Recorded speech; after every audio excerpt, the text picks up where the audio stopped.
Hair transplantation ചെയ്തു കഴിഞ്ഞാൽ നമ്മൾ മുടി ശ്രദ്ധിക്കേണ്ട എന്ന് തെറ്റിദ്ധരിച്ച് നിൽക്കുന്നവരാണ് ഈ ഹെയർ ട്രാൻസ്പ്ലാന്റേഷൻ ചെയ്യുന്ന അധികം ആൾക്കാരും. പക്ഷെ നിങ്ങൾ മനസ്സിലാക്കേണ്ടത്, ഒരു സ്ത്രീ പ്രഗ്നൻ്റ് ആയാൽ 3 ട്രൈമസ്റ്റർ അവർ നല്ല കെയർ ചെയ്തിട്ടാണ് ഒരു ബേബി അവർക്ക് ഉണ്ടാവുന്നത്, അല്ലേ? ഇതുപോലെ തന്നെ നിങ്ങളെ ഇനീഷ്യൽ ഫേസ് എന്ന് പറഞ്ഞു കഴിഞ്ഞാൽ ഫസ്റ്റ് 3 മന്ത്സ് ട്രാൻസ്പ്ലാന്റേഷൻ ചെയ്ത് first 3 months you should care.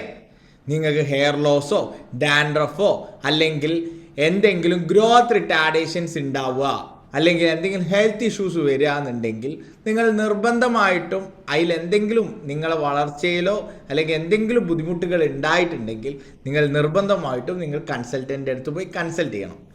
രണ്ടാമത്തെ ട്രൈമസ്റ്റർ എന്ന് പറഞ്ഞാൽ അടുത്ത 3 മാസം, അല്ലേ?